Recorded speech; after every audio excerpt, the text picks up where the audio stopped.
శ్రీమాత్రే నమః. ఓం శ్రీ గురుభ్యో నమః. నమస్తే అండి. నేను మీ రామకృష్ణ హాన్, ఆస్ట్రో న్యూమరాలజిస్ట్ని. అందరూ ఎలా ఉన్నారు? గత నెలలో జనవరి మాసంలో 20వ తారీఖున శని హోమం జరిపించాం కదా. చాలామంది వెనుదిరిగిపోయారు. అంటే వెనుదిరిగిపోవడం అంటే స్లాట్లు దొరకక ఇబ్బంది పడ్డారు. నేను చెప్పాను కదా, మనకు చతుర్ముఖ దిగ్బంధనంలో 200 మందికి మాత్రమే ఈ యొక్క అర్హత అనేది కూడా ఉంది. మీరు అందుకే కాస్త ముందుగానే బుక్ చేసుకో అని చెప్పాను. అందుకే చాలామందికి. అయినా ప్రతి నెల శని హోమం జరిపిస్తాం కాబట్టి ఇప్పుడు నెక్స్ట్ ఫిబ్రవరి మాసంలో 24వ తారీఖు 2వ నెల 2024వ సంవత్సరం, అంటే ఫిబ్రవరి మాసం, స్వస్తిశ్రీ శోభకృతనామ సంవత్సరం, మాఘమాసం, శిశిర ఋతువు, ఉత్తరాయణం, పౌర్ణమి, స్థిరవాసర, శనివారం, ఈ యొక్క శని హోమం అనేది కూడా నేను జరిపించడం జరుగుతుంది.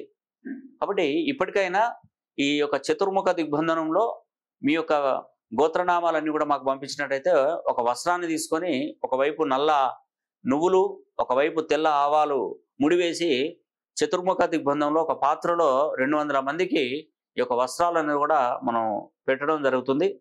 కాబట్టి మరి ఈ అవకాశాన్ని ప్రతి ఒక్కరు సద్వినియోగం చేసుకోండి. మళ్ళీ ఈ యొక్క అర్ధాష్టమ శని నడుస్తున్నటువంటి వృశ్చిక, అష్టమ శని నడుస్తున్నటువంటి కర్కాటక, ఏలినాటి శని నడుస్తున్నటువంటి మకర, కుంభ, మీనరాశులకు ప్రత్యేకంగా ఈ శని హోమం జరిపించుకోవడం అనేది కూడా ఎంతో చక్కటి మంచి వేళా విశేషం. కాబట్టి ఈ యొక్క శని భగవానుడు మన మీద ఆశీస్సులు, వారి యొక్క కరుణ, వారి యొక్క కృప కలిగించాలంటే ఈ శని హోమం తప్పకుండా చేయించుకోవాలి.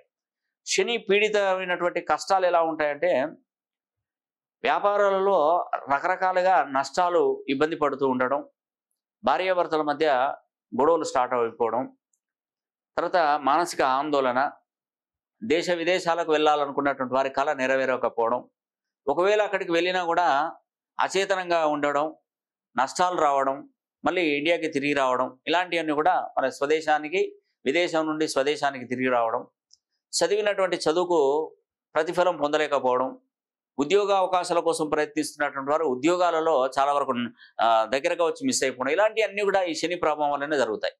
కాబట్టి ఒక్కసారి శని హోమం జరిపించుకుంటే మీకు తప్పకుండా మేలు జరుగుతుందని కూడా నేను మీకు ఈ వీడియో ద్వారా తెలియజేస్తున్నాను. ఈ వీడియో కనుక మీకు నచ్చినట్లయితే లైక్ చేయండి, మరి షేర్ చేయండి, అదేవిధంగా కామెంట్ చేయండి. సర్వే జన సుఖినో భవంతు.